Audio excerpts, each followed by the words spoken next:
Continuar con la explicación. Ya no es necesario que no es necesario ya que pongan sus apellidos y nombres. La primera grabación ya está registrado.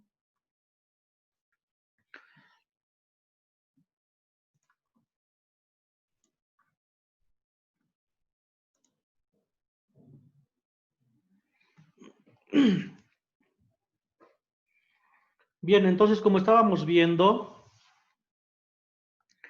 el conocimiento empírico es el que se obtiene a partir de la observación, la experiencia y la demostración, fundamentalmente en la vivencia cotidiana. El conocimiento científico se obtiene por la aplicación del método científico. Es decir, que se trata de ya un tipo de conocimiento que tiene cierto grado de sistematicidad, cierto grado de coherencia, que se ha obtenido por la aplicación de pasos y procedimientos definidos en función a un propósito de conocimiento, ¿no? Y se distingue básicamente con el conocimiento empírico porque la forma de obtener este conocimiento es consciente. Es decir, que uno busca y se propone generar el conocimiento en forma consciente, porque uno identifica un problema de conocimiento y busca generar respuestas a ese problema de conocimiento, pero a partir de la aplicación del método. Entonces, se va a distinguir fundamentalmente por eso, porque en el caso del conocimiento empírico no se tiene un propósito de conocimiento. En realidad, en la vivencia se conocen las cosas, en la experiencia, en la demostración es donde uno adquiere los conocimientos, pero conocimientos que le sirven solamente en forma utilitaria, en forma práctica. El conocimiento ideológico se distingue del conocimiento empírico porque no tiene que ver con la experiencia.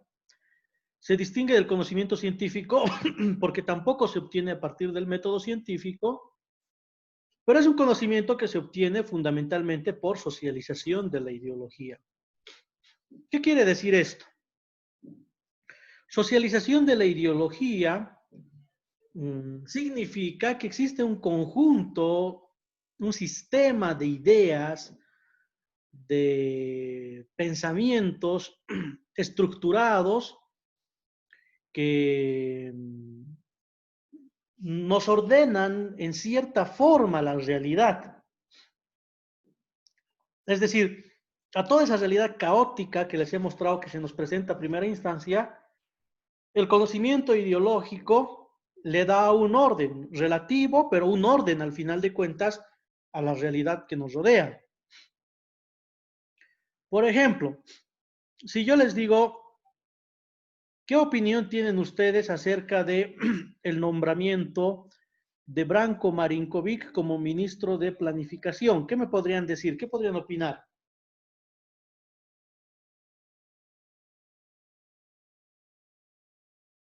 Una vez más, Lizan, por favor. ¿No? A ver, si yo les consultara, ¿qué opinan del nombramiento de Branko Marinkovic como ministro de Planificación del Desarrollo?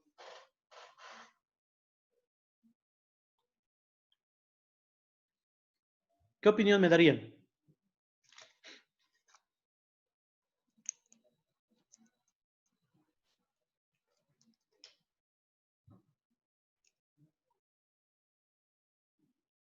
¿Qué opinión me darían? Pues chicos, a ver.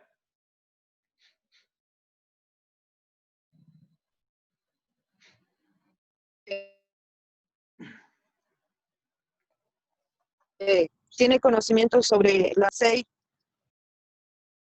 ¿Ya? Después.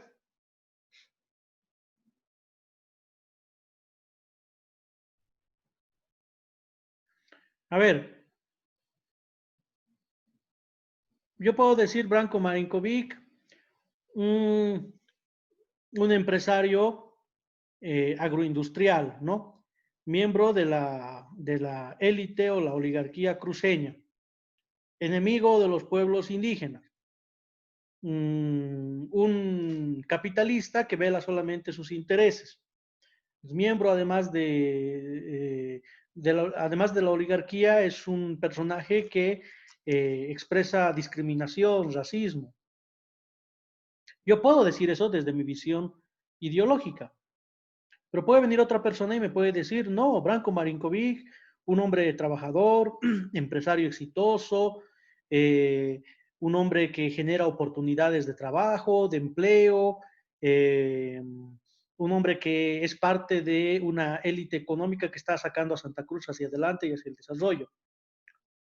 Entonces, la ideología nos hace ver desde diferentes ángulos las cosas, la realidad, las personas, y fundamentalmente nos permite tomar posición frente a la realidad que nos rodea. Entonces yo tomo posición en función de la ideología. ¿No ve? Por ejemplo, el hecho de que seamos bolivianos es parte de una ideología estatal que proviene del Estado, que nos dice que todos tenemos un elemento en común que nos unifica como sociedad, y es el hecho de que somos bolivianos. Y, y ese sentido de comunidad, ese sentido de pertenencia a esta identidad boliviana es lo que hace que la sociedad boliviana se mantenga integrada. Ahora puede que sea una ideología muy débil, puede que sea una ideología muy débil. Por ejemplo, el Mailku, ¿se ubican quién es el Mailku, no? Todos conocen al Mailku. ¿Sí? ¿Conocen? ¿Se ubican? Por ejemplo, el Mailku dijo que no se siente boliviano, ¿no? Dijo que en realidad los indígenas han sufrido la explotación del Collasuyo y por lo tanto debe desaparecer el Estado boliviano, ¿no? Algo así más o menos planteó Felipe Quispe el día de hoy. Entonces, quisiera que escuchen un poco, porque eso nos permite más o menos ver cómo funciona la ideología. A ver, van a escuchar, por favor.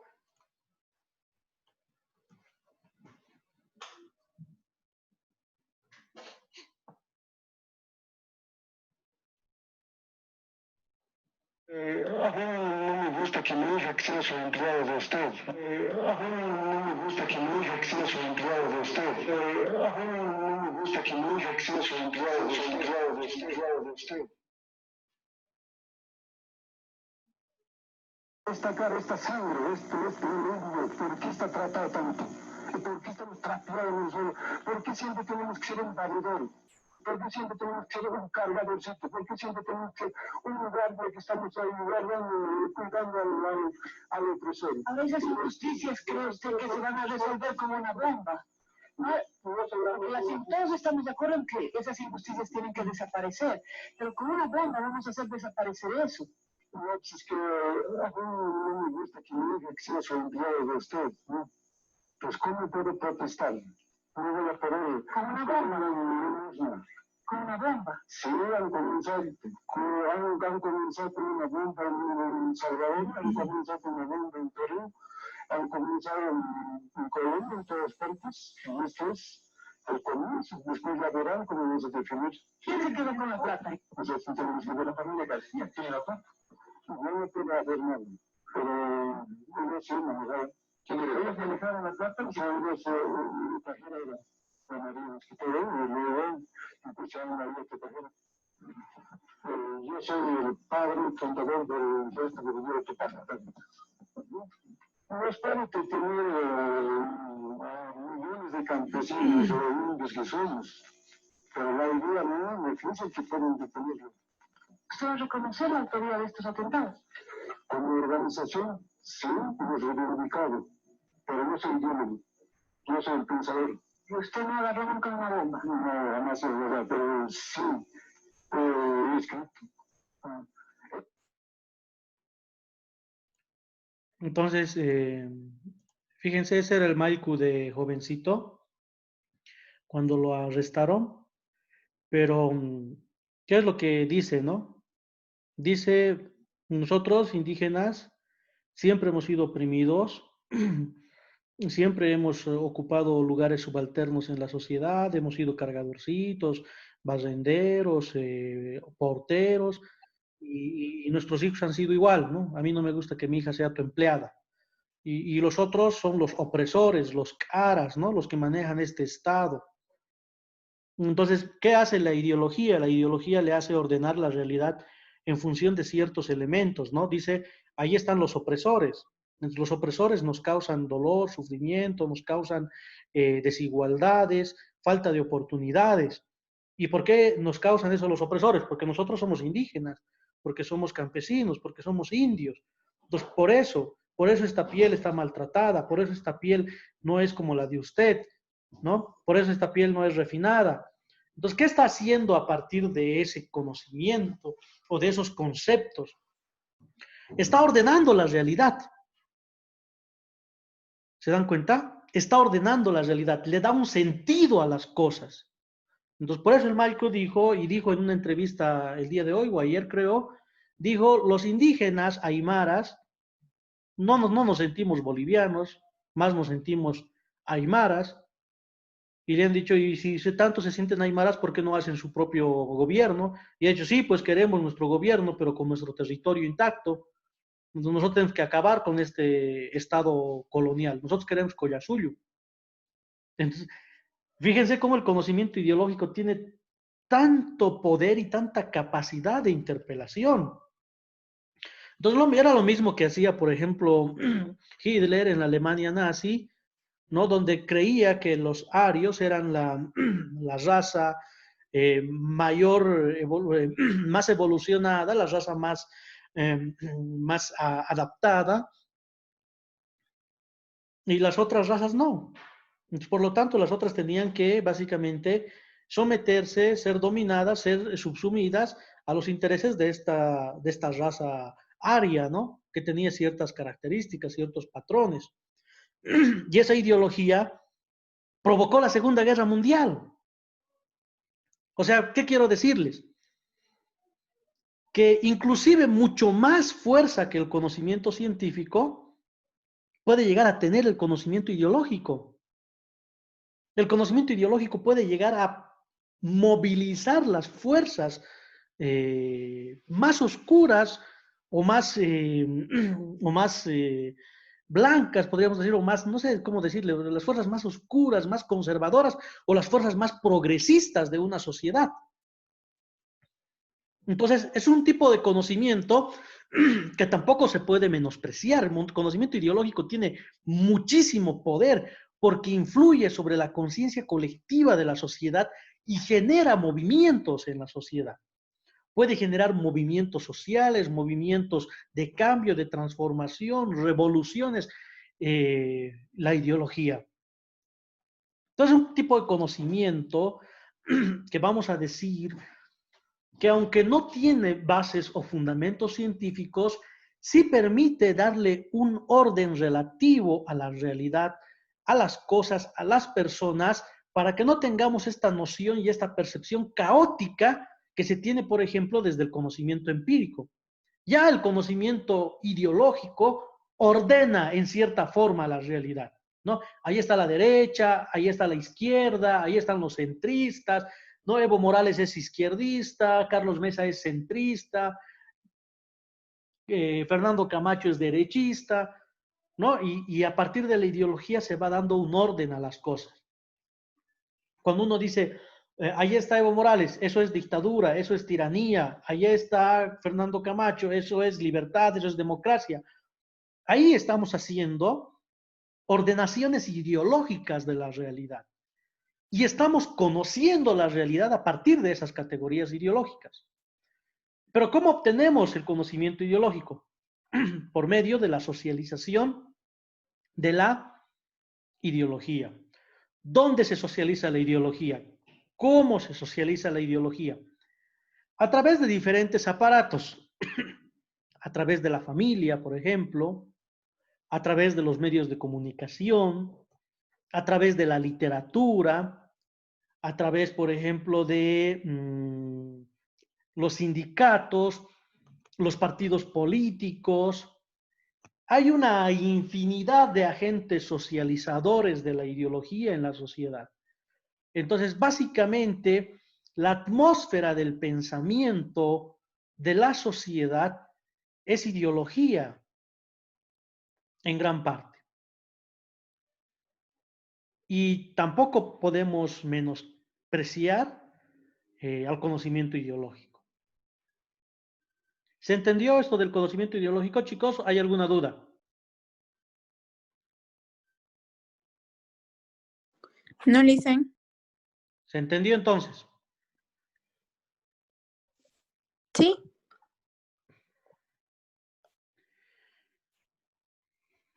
Muy bien. El otro tipo de conocimiento es el conocimiento intuitivo. A ver, ¿quién puede decirme qué es lo que entiende por intuición? Dicen que es el sexto sentido de las mujeres. A ver. ¿A qué se refiere eso, chicas?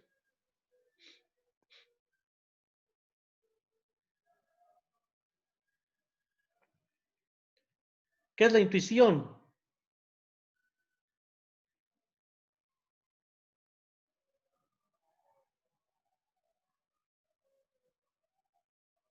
Es la manera en la que uno puede percibir las cosas. Pero de forma anti.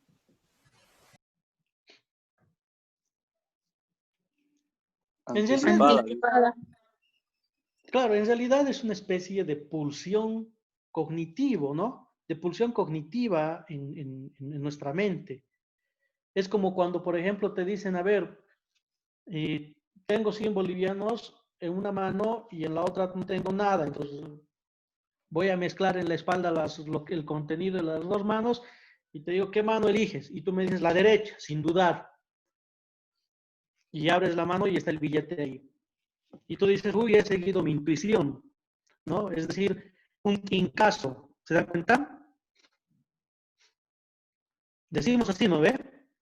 Me ha dado un tincazo, decimos a veces, en forma muy llana. O a veces decimos, me he anticipado. O he tenido una visión anticipada. Entonces, la intuición, ¿cómo tenemos que entender? Para no tener una explicación fetichizada de este concepto de intuición, hay un psicólogo que se llama Piaget, Jean Piaget, y este psicólogo sostiene que en todas las personas subyace un inconsciente cognitivo, ¿sí? Es decir, una capacidad de conocimiento del inconsciente que no se nos revela en forma consciente, pero que sí existe como una especie de laguna o de un mar de conocimientos que tienden a revelarse en forma intermitente en situaciones y en momentos claves, ¿no? Donde no podemos tener tiempo de razonar, pero el inconsciente cognitivo reacciona, ¿no? Y por lo tanto nos prevé una respuesta anticipada y correcta de lo que queremos hacer, o de lo que debemos hacer, o de lo que va a suceder. Entonces, este inconsciente cognitivo, desde el punto de vista de Piaget, es la intuición. Y es algo que se va desarrollando constantemente. Desde el punto de vista, por ejemplo, de racionalistas, pero más desde el punto de vista de la filosofía, se sostiene la idea de que la intuición en realidad es el conocimiento que Dios ha depositado en en el ser humano, y ese es un conocimiento que poco a poco despierta, ¿no? Que poco a poco te pulsa, ¿no? O sea, te genera una pulsión cognitiva y es una especie de revelación más o menos. Sostienen los racionalistas que nosotros tenemos ese conocimiento ya en nuestra cabeza, pero que ese es un conocimiento que no lo tenemos en forma consciente, no lo controlamos en forma consciente. Por lo tanto, se revela así, en forma inconsciente, en forma esporádica, en situaciones de colapso, ¿no? de la racionalidad humana. Pero es un tipo de conocimiento y se reconoce como un tipo de conocimiento a la intuición. El otro tipo de conocimiento es el conocimiento filosófico. Ya se trata de un tipo de conocimiento que se obtiene básicamente por la reflexión. El conocimiento filosófico sí puede estar munido de elementos de la lógica, de la abstracción, pero básicamente la forma de la obtención es la reflexión y la especulación. Entonces, el conocimiento filosófico puede desarrollarse sin tener una base de datos que permitan corroborar la validez o invalidez de los razonamientos, ¿no? Se guía básicamente por la lógica y por lo tanto la lógica, podríamos decir, es el hilo conductor de la construcción del conocimiento filosófico. Tenemos por otro lado el conocimiento teológico. También es un tipo de conocimiento muy parecido al conocimiento ideológico, porque el conocimiento teológico te provee igual de un marco interpretativo de la realidad y de las cosas, ¿no? Cuando digo te provee de un marco interpretativo, es que el conocimiento teológico te permite darle un orden a las cosas y además de darle un orden a las cosas, te permite darle un sentido a esas cosas, ¿no?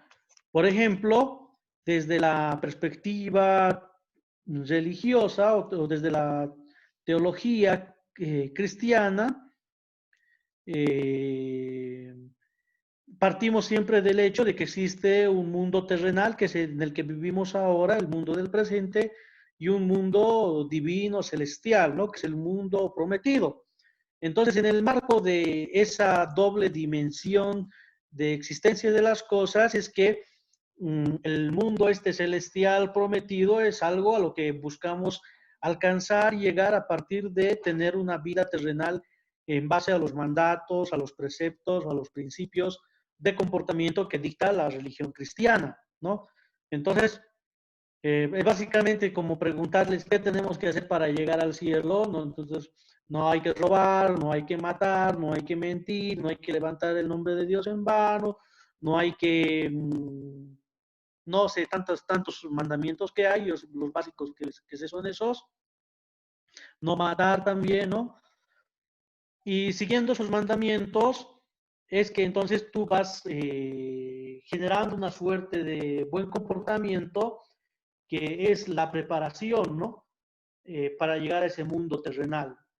Entonces, lo que Dios te manda son pruebas para ver qué tan afianzado estás en tu fe, de tal modo que tú tienes que actuar en función de esos mandamientos, ¿no?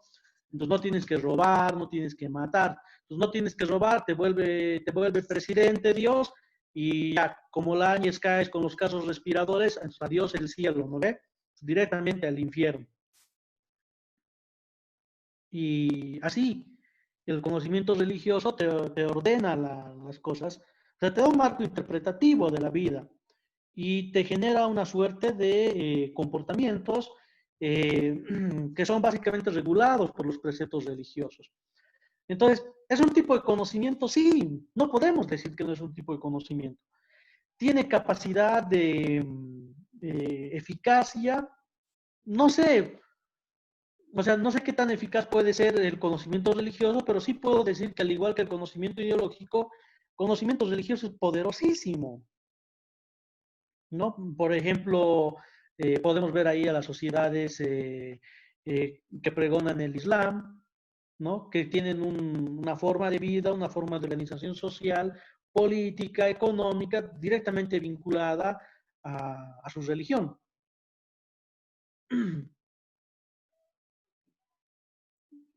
Y lo que pasa también, por ejemplo, hoy, ¿no? Hoy tendría que ser feriado porque tenía que ser la fiesta ¿de qué? Piña. De Urcupiña. Entonces, el movimiento de la gente en torno a Urcupiña es impresionante, ¿no? Son miles o probablemente casi, podríamos decir, cientos de miles de personas que creen en la Virgen de Urcupiña. Y en función de esa fe religiosa, entonces, hoy tenía que haber sucedido una gran y masiva concentración humana, ¿no? Social, en cumplimiento de estas creencias religiosas en torno a la Virgen de Urcupiña.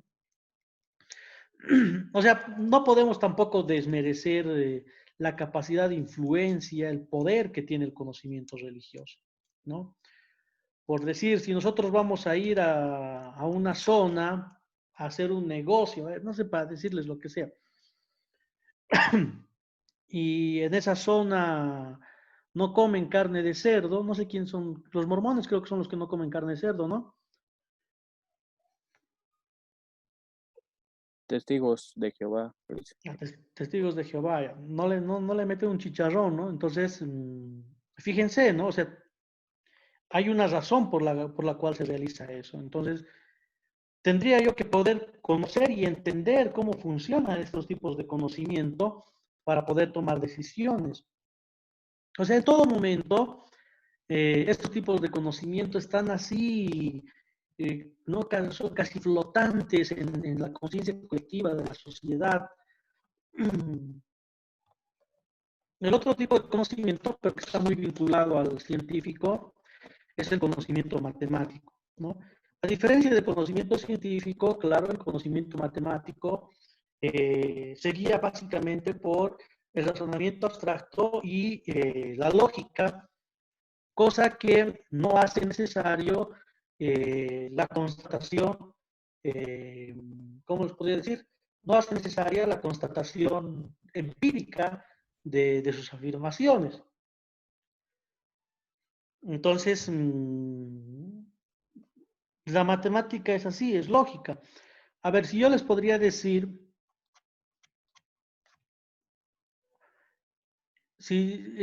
para ponerles un ejemplo, si tuviéramos que dividir 50 centímetros, ¿cuántas opciones de división tenemos? Si tomamos en cuenta pulgadas, centímetros, milímetros. ¿Cuántas opciones de división tenemos de esos 50 centímetros? Varias, Lisa. Centímetros, milímetros.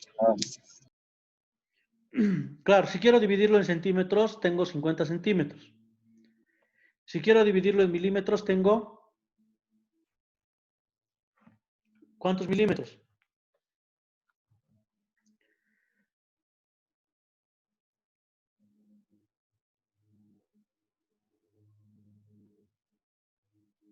¿Cuántos milímetros tenemos?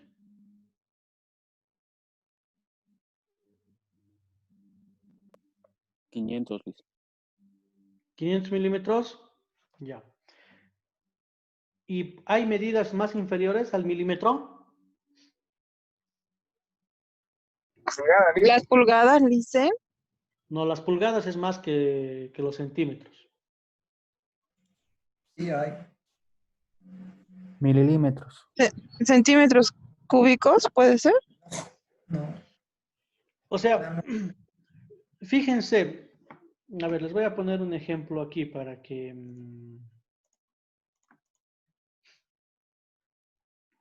les voy a poner un ejemplo aquí para que más o menos tengamos una idea de lo que quiero decirles. Ya, supongamos que tenemos 50 centímetros. Si dividimos a la mitad, vamos a tener 25 a cada lado, ¿verdad? Si dividimos en 4 partes, o sea, ¿a qué quiero ir con esto? Que yo puedo decir es que matemáticamente podemos dividir 50 centímetros en forma infinita.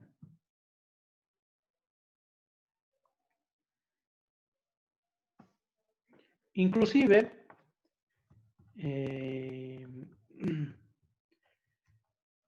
si nosotros tenemos, por decirles, para que no sea tan largo el ejemplo, 1 centímetro. Este centímetro, ¿en cuántos milímetros se divide? Se divide en 10 milímetros, ¿no?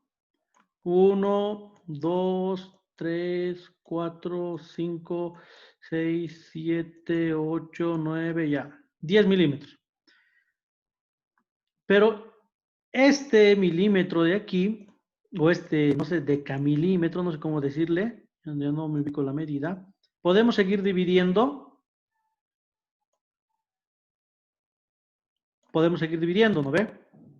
Y este podemos seguir dividiendo, lo podemos seguir dividiendo. Y esto lo podemos seguir dividiendo, se puede seguir dividiendo. Y entre estos dos podemos seguir dividiendo, se puede seguir dividiendo y se puede.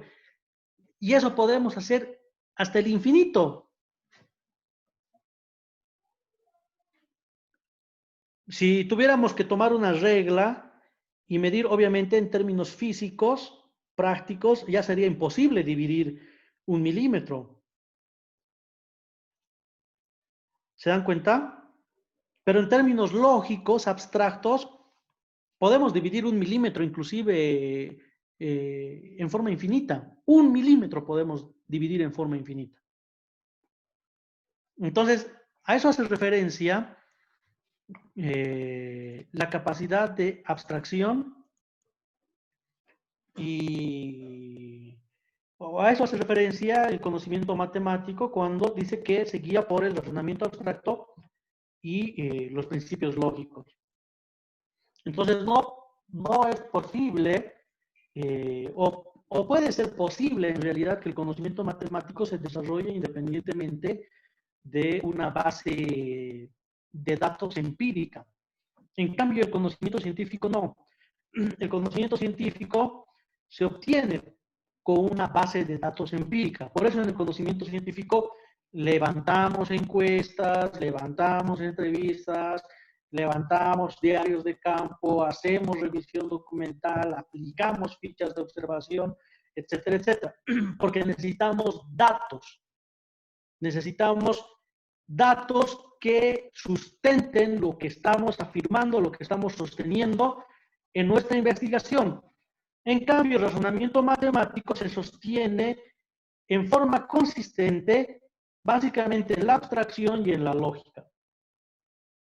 Entonces, como les he demostrado que podemos dividir 1 centímetro en una infinidad indeterminada de posibilidades, eso es lógico.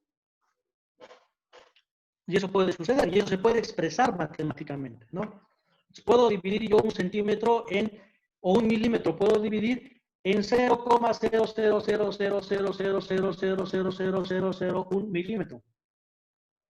Y así puedo hacer hasta el infinito, 0,00000 y 0 y 0 y 0 y 0 y 0 hasta el infinito y 1 centímetro. O sea, lógicamente es aceptable, aunque parece un poco irracional, ¿no? Esta posibilidad, pero es que la abstracción y la lógica dan cierto grado de dependencia al conocimiento matemático. Dicen, su audio está mal, se escucha entrecortado. Ya, sí debe ser un problemita de conexión. Ya, y finalmente tenemos al conocimiento tradicional, o lo que también se conoce como el conocimiento local. ¿Han escuchado hablar? El conocimiento local, el conocimiento tradicional. No me atrevo mucho a llamarle conocimiento ideológico. Algunos le ponen el nombre de saberes, ¿no? Conocimientos particulares. Algunos ya hablan un poco mucho más, en forma un poco más amplia de una especie de cosmovisión, pero más bien quiero referirme a estos conocimientos tradicionales, locales. Ay, perdón, aquí me he estado repetido. Como un tipo de conocimiento, que se obtiene por... perdón, no sé qué estoy haciendo. Ya, un tipo de conocimiento que se obtiene básicamente por la transmisión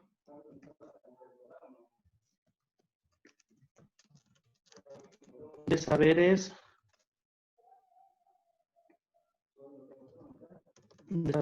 por la transmisión oral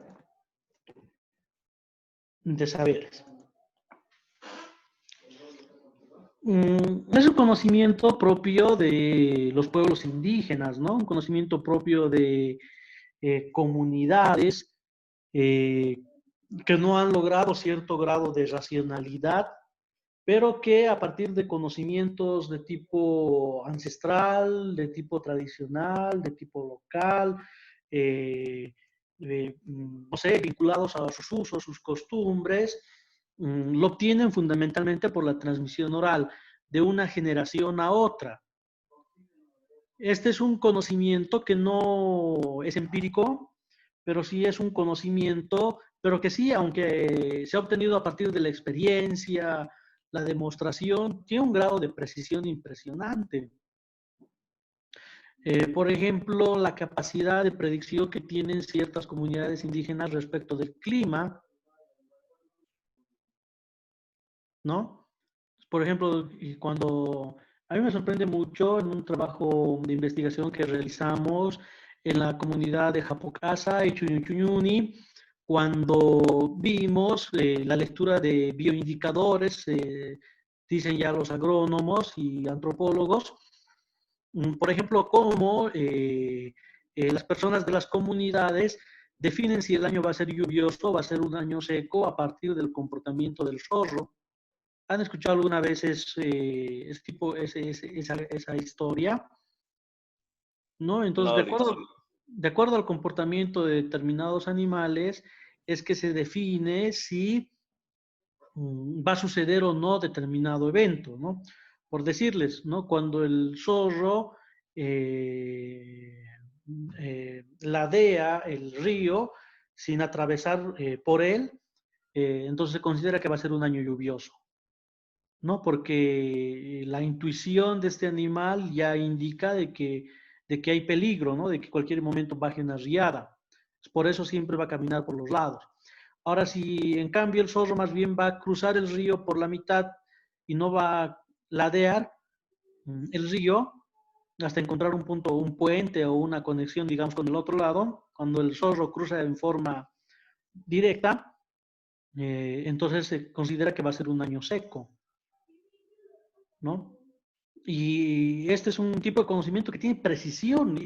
Imagínense, y es un tipo de conocimiento que no solamente tiene precisión, sino que es predictivo e inclusive con mucha mayor exactitud que el conocimiento científico. Entonces no tienen ahí instalación